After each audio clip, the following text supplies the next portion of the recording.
Alors, l'âme du néolibéralisme. Permettez-moi tout d'abord quelques brèves remarques sur l'ambiguïté du titre. La formule l'âme du néolibéralisme peut être interprétée dans les deux sens du génitif, subjectif et objectif. D'un côté, l'âme du néolibéralisme comme l'essence ou la nature du néolibéralisme, et de l'autre côté, l'âme ou le psychisme dans le cadre ou à l'époque du néolibéralisme. Je vous parlerai surtout de ce dernier aspect, de l'âme à l'âge du néolibéralisme. Mais il faudra bien que je définisse tout d'abord brièvement ce que j'entends par néolibéralisme et par âme. Par ailleurs, l'exemple que j'ai choisi pour illustrer l'impact du néolibéralisme, la psychothérapie, est censé montrer l'envergure des changements qu'impose ce néolibéralisme à toute pratique, à toute pensée qui colonise.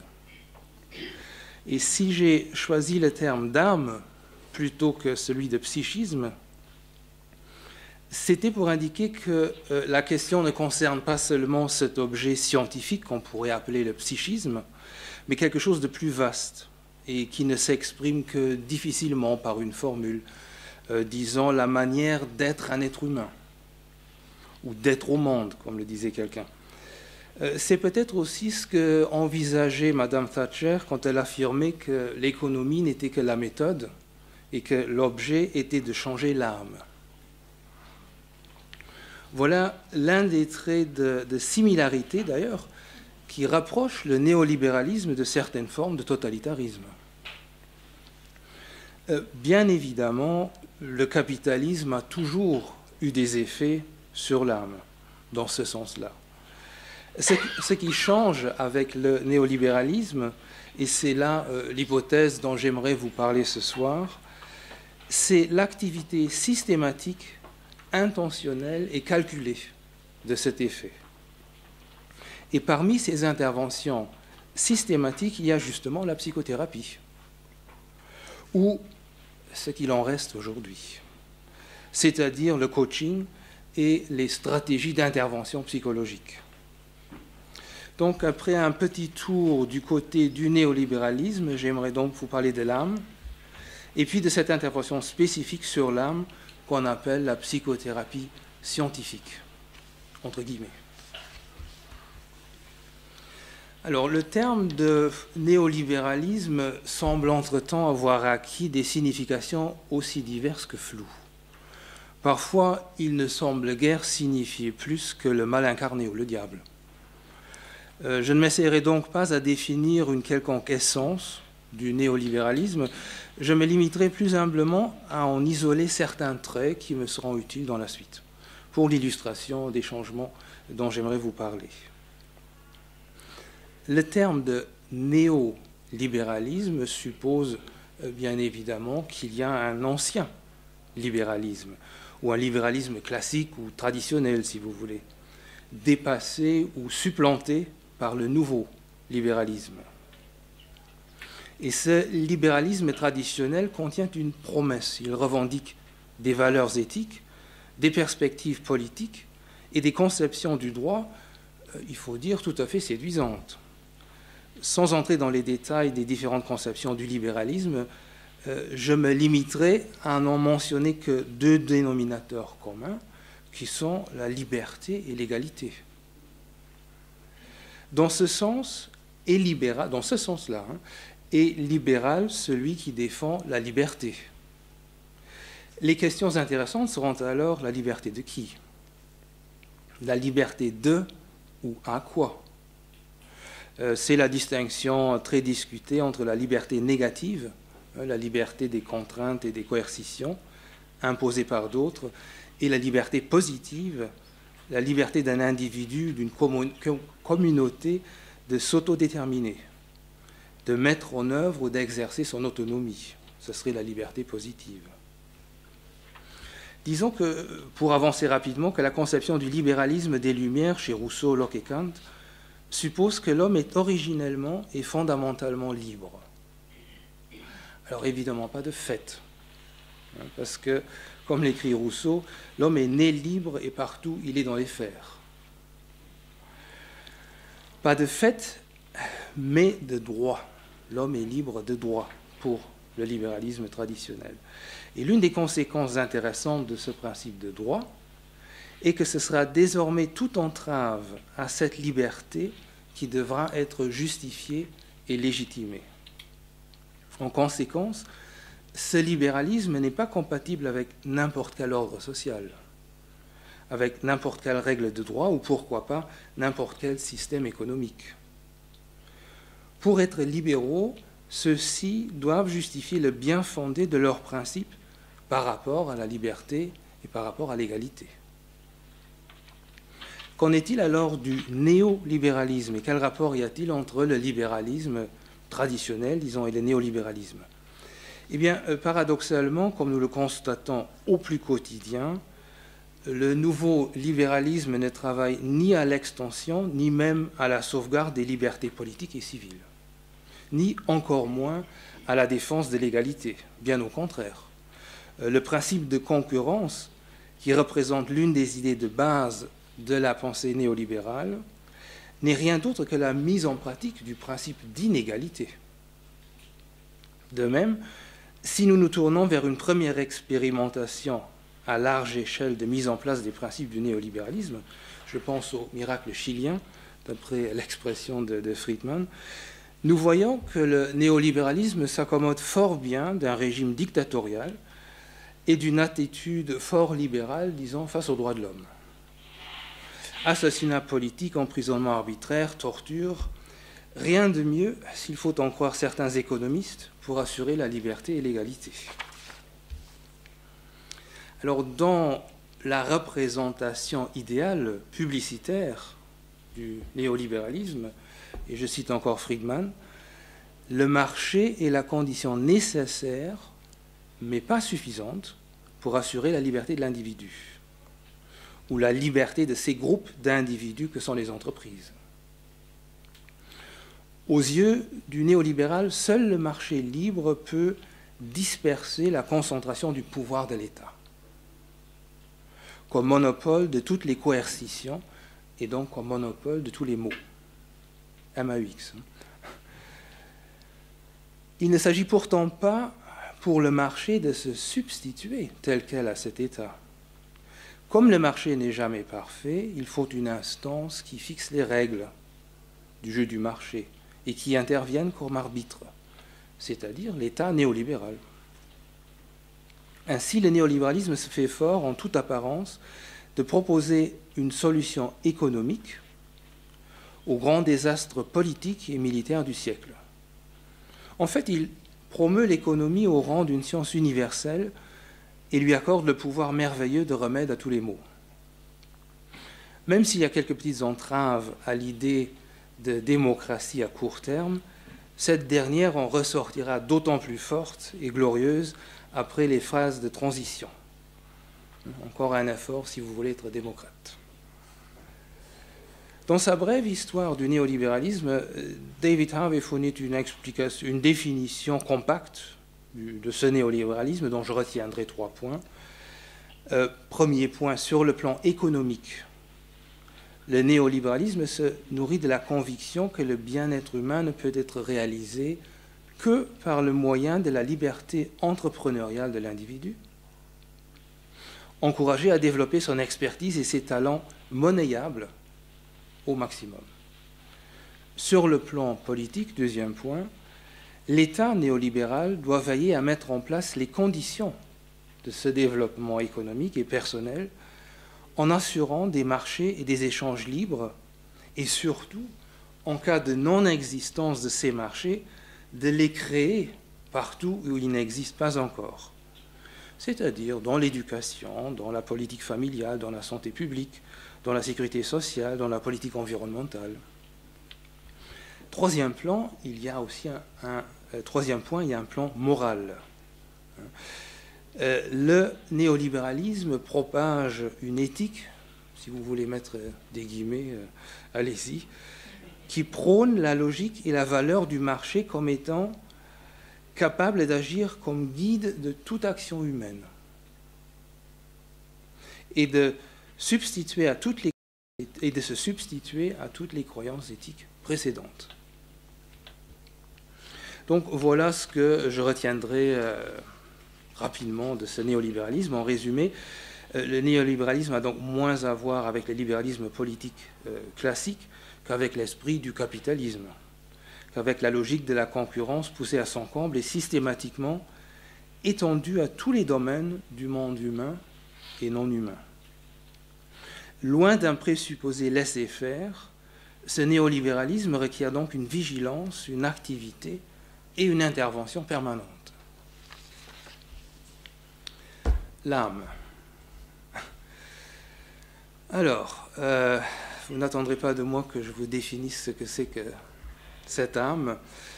Pour faire vite, je vous propose un raccourci qui nous permettra d'éviter toute l'histoire de la philosophie, de la psychologie, une bonne part de l'histoire de la théologie.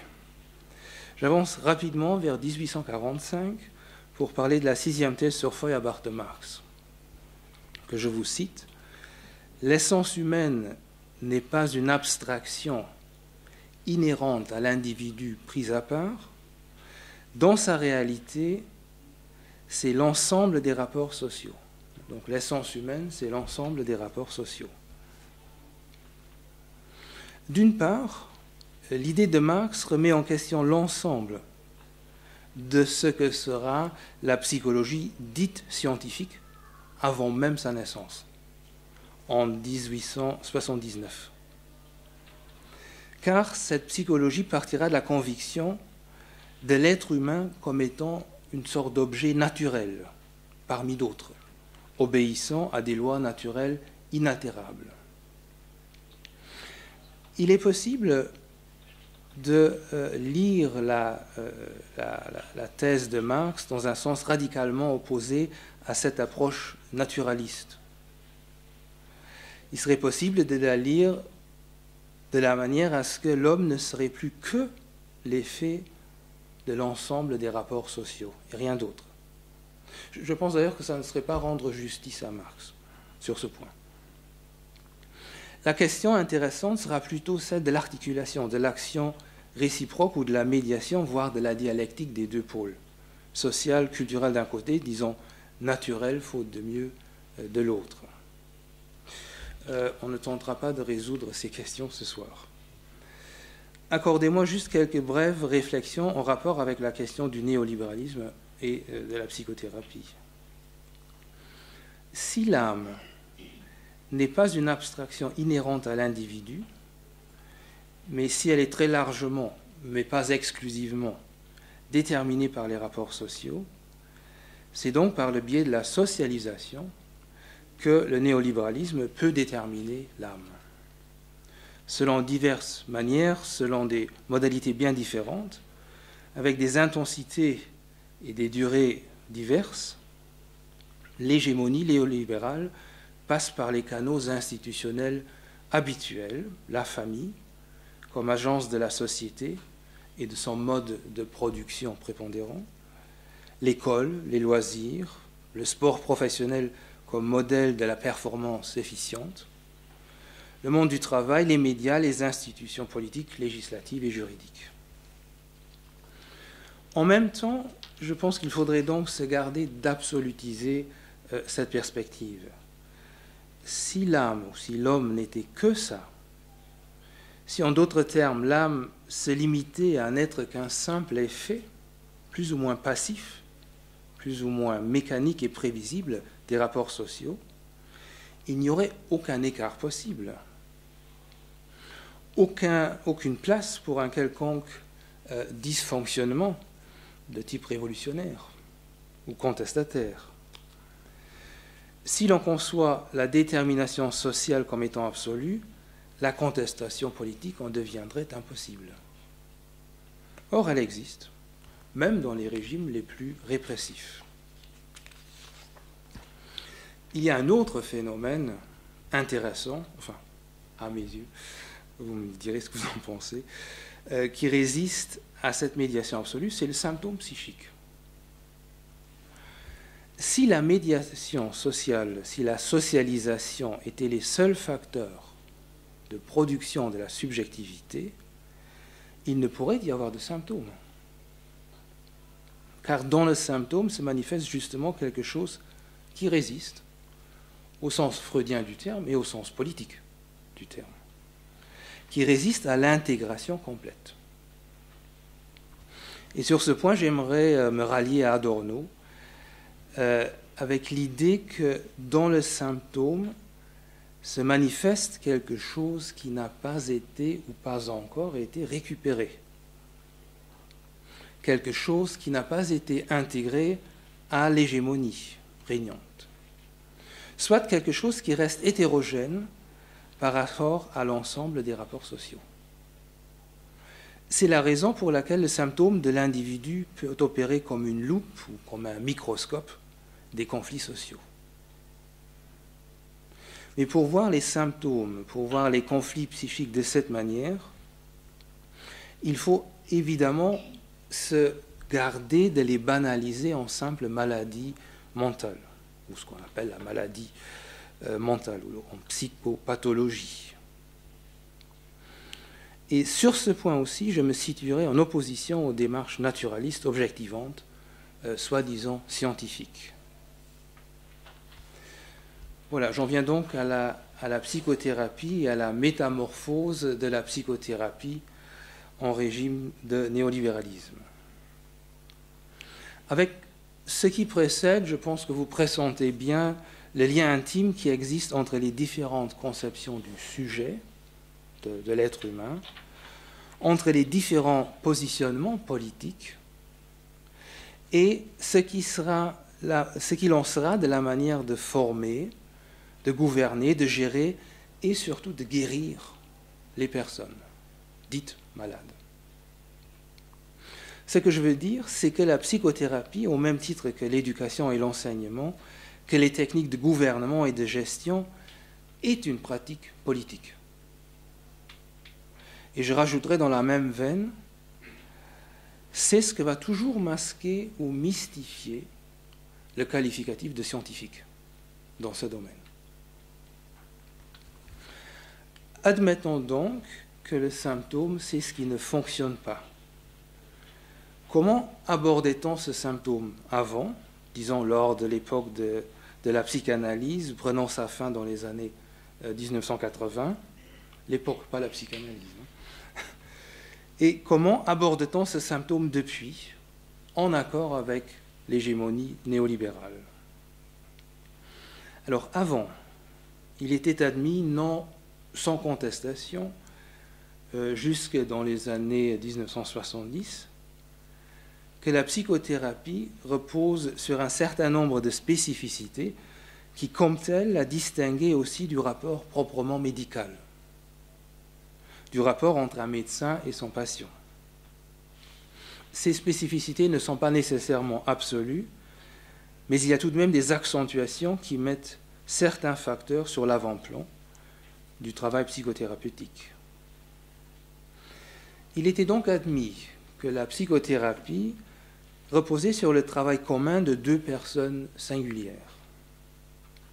L'on pensait aussi que ce qu'on nommait la qualité du rapport entre une personne et son thérapeute, soit tout ce qu'en psychanalyse on a pu désigner de transfert et de contre-transfert, la Übertragung, n'y est pas exactement pour rien dans l'évolution de ce travail thérapeutique.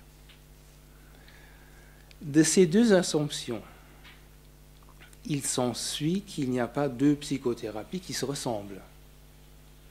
Fait bien embêtant pour les férus de mesures et de statistiques. Tout thérapeute qui vaut le prix de ses séances s'adapte à la personne avec laquelle il travaille.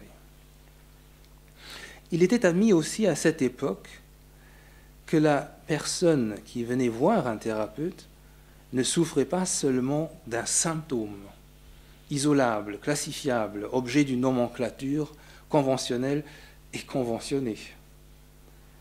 L'on pensait que le symptôme témoignait d'une détresse personnelle, de problèmes singuliers, ne pouvant être abstraits de la dimension de la vie personnelle, professionnelle, amoureuse, c'est-à-dire aussi ne pouvant être abstraits de sa place dans le monde professionnelle, sociale, politique. L'on pensait enfin que ces problèmes personnels s'avéraient riches de complexités particulières, qui ne sautaient pas à l'œil du premier venu, disons, qui échappent même au premier et au second diagnostic. L'on observait surtout que ces problématiques complexes, en se formulant progressivement, en se remettant en scène aussi, dans le rapport thérapeutique, avant de pouvoir être verbalisées, se transformaient, en transformant en même temps l'expérience personnelle de la personne souffrante, soit en changeant son point de vue sur ces problèmes, soit plus généralement encore en impactant ses positions dans la vie, ses décisions, ses désirs. Abordé de cette manière, le symptôme n'était donc pas l'indicateur d'une maladie sous-jacente qu'il s'agissait de guérir, mais un nœud de signification et un nœud de conflit impliquant la personne et son monde. Cela signifiait aussi que le gros du travail thérapeutique se concevait comme une herméneutique de la subjectivité, c'est-à-dire une compréhension progressive de la biographie de la personne, de la causalité biographique des souffrances actuelles et passées, et de leurs multiples fonctions dans le mouvement de la personnalité au sein d'une famille en rapport avec une éducation, un monde social et professionnel. L'idée était donc que le travail thérapeutique relevait d'un processus ouvert où l'on s'accordait le temps de revivre, le temps d'exprimer, de verbaliser, de réfléchir, de comprendre, d'oublier et de se remémorer.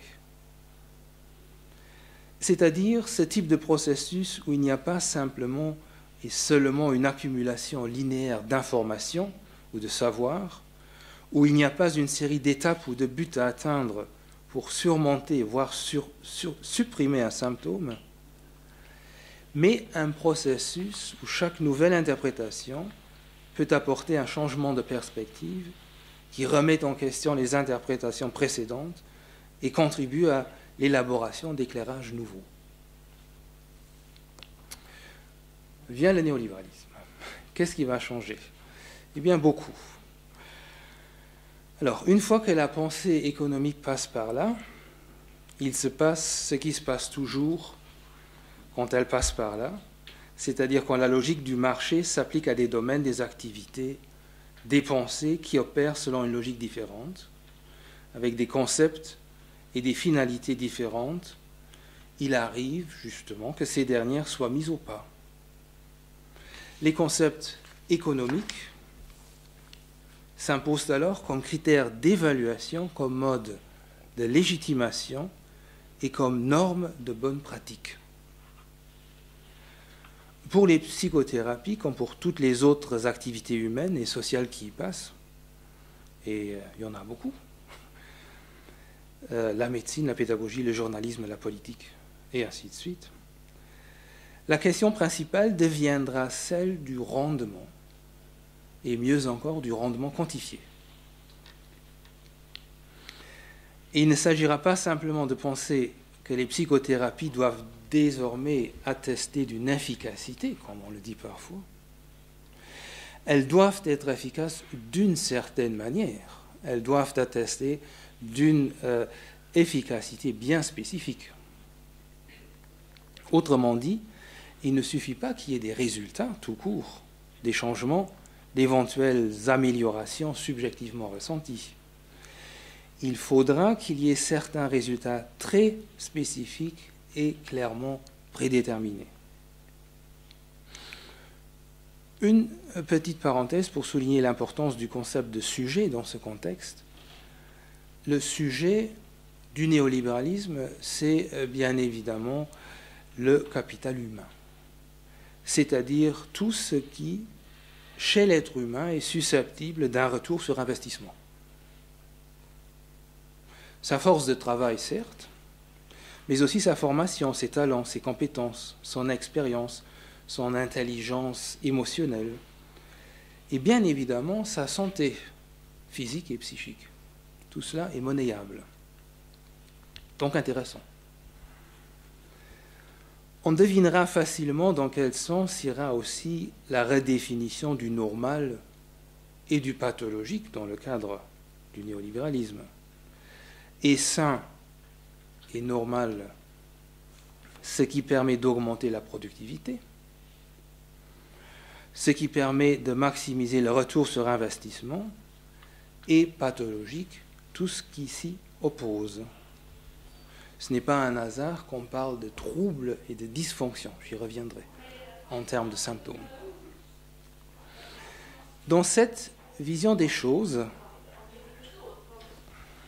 attends un petit moment.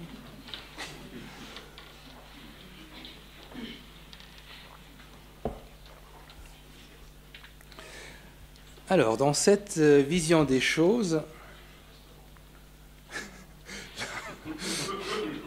l'acte psychothérapeutique devra désormais être soumis aux mêmes critères de rendement que tous les processus de production économiques, qu'il s'agisse de production de marchandises ou de services.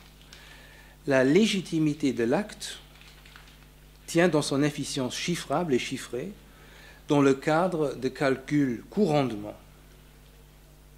Sans surprise, ce furent d'abord les caisses de maladie américaines privées qui poussaient la psychothérapie dans ce sens. En résumé, une psychothérapie efficiente dans ce sens, c'est une psychothérapie qui implique moins de dépenses, soit donc un plus à gagner à la compagnie d'assurance ou au patron, éventuellement. Pour se conformer à la logique des autres processus de production, la psychothérapie doit donc être soumise à un certain nombre de reformulations, autant sur le plan conceptuel que sur le plan pratique, que sur le plan, si vous voulez, éthique ou déontologique. Bien sûr, les choses ne sont jamais nommées de cette manière. Ce serait tout à fait nuisible à la maximisation du profit. Combien de personnes iraient voir un thérapeute qui leur promettrait de les ramener au travail au plus vite pour que leur assurance ou leur patron puisse continuer à leur soutirer la plus-value de leur travail? On va parler de science, on va parler de psychothérapie scientifique. Et en tant que processus de production économique, les thérapies scientifiques vont être évaluées sur base de résultats contrôlés issus d'une intervention stratégique calculée. Alors les mots, les termes sont importants ici. Intervention stratégique, car ils nous disent ce qu'il en est de la chose. Les psychothérapies ne sont donc plus censées être un travail singulier où deux personnes s'emploient à déchiffrer l'histoire d'une souffrance dans le cadre de la biographie d'un individu. Les psychothérapies doivent désormais reposer sur des stratégies d'intervention prédéterminées appliquées à des symptômes opérationnalisés. Certains de ces termes, je les emprunte dans notre loi sur les psychothérapies, juste pour vous donner la direction. J'explique les deux formules, stratégie d'intervention prédéterminée et symptômes opérationnalisés. Dire que ces stratégies sont prédéterminées signifie on établit supposément par des études empiriques, on pourra en parler tout à l'heure de ce que ça signifie, on établit en laboratoire quel type d'intervention connaît les meilleurs résultats pour quel type de diagnostic dans notre législation, dans les motifs. Bon. Fini donc ce qu'on pouvait appeler le jugement clinique. Inutile aussi l'expérience clinique du thérapeute. On s'en fout de l'expérience, comme pour le travailleur d'ailleurs. Le thérapeute est désormais un technicien qui sait quelle intervention pratiquer avec quel diagnostic. Indépendamment de la personne, de son histoire, de sa manière de vivre ses problèmes, indépendamment aussi des origines de ce problème, il va appliquer ses stratégies d'intervention. On propose une formation à l'Université du Luxembourg qui vous apprend ça. La visée est tout aussi prédéterminée aussi, on s'en doute. Elle est acquise, la fin de la thérapie est atteinte quand le symptôme a été supprimé. L'opérationnalisation des symptômes, qu'est-ce que c'est? Eh bien, elle consiste d'abord en une classification, en une sélection des phénomènes psychiques ou comportementaux jugés problématiques ou non normaux. Par qui ou quoi, on pourra en discuter. Donc on va définir ça, et puis on va compléter cette belle nomenclature par une traduction chiffrée de l'expérience de la souffrance. Si vous n'êtes jamais passé par les urgences, vous connaissez la chanson. Vous avez mal combien? Entre 0 et 10, vous en êtes où? Hein, c'est un peu du même ordre. Vous êtes déprimé combien? 0, 1, 2, 3, 2. C'est scientifique. Alors, évacuation radicale de toute la dimension du sens. On ne parle plus de sens dans ces histoires-là. De toute la dimension biographique, on ne parle plus d'histoire et on ne fait pas du symptôme. Le diagnostic scientifique s'établit à partir d'un questionnaire à choix multiples. Souvent, quand vous avez un scientifique bien avancé, vous pouvez faire votre diagnostic à la salle d'attente avec l'ordinateur de la dame ou du monsieur. Donc, ça veut dire que sur ces deux plans, sur le plan du processus thérapeutique aussi bien que sur le plan du symptôme, l'efficacité spécifique recherchée repose sur une standardisation aussi radicale qu'aveugle. Le symptôme ici cesse d'être un nœud de signification. Il n'est plus le lieu de conflits personnels et sociaux. Il ne représente plus une possibilité d'accepter à quelque chose qui résisterait. Le symptôme n'est plus le point de départ de possibles interprétations, mais il est objet d'une classification établie par des comités d'experts, aux États-Unis d'ailleurs. Et une fois vidé de tout son sens, de toute fonction personnelle et sociale, il devient le problème en soi, soit le problème à éliminer, sans autre détour. Et encore une fois, ce n'est pas un hasard qu'on ait choisi pour parler de cela, de parler de dysfonction et même de désordre. C'est beau. Dans l'optique du capital humain, le symptôme, c'est ce qui ne fonctionne pas. C'est une dysfonction. C'est ce qui ne correspond pas à l'ordre de la maximisation. Et la thérapie en acquiert une visée simple, rétablir le fonctionnement, rétablir l'ordre. Les bonnes questions à savoir ce qui est ainsi rétabli, ce qui est ainsi remis à fonctionner, ou quel ordre est ainsi censé être rétabli, n'est plus posé et ne peut plus être posé. Après tout, nous sommes en science. L'économie, disait Madame Thatcher, est la méthode. La visée, c'est de changer l'âme. Eh bien, nous gardons la visée, mais les méthodes se sont multipliées. Et le jour où tous les symptômes auront été supprimés, c'est sûr, je vous le promets, la croissance reviendra. Et les lendemains chanteront à nouveau, en attendant au travail.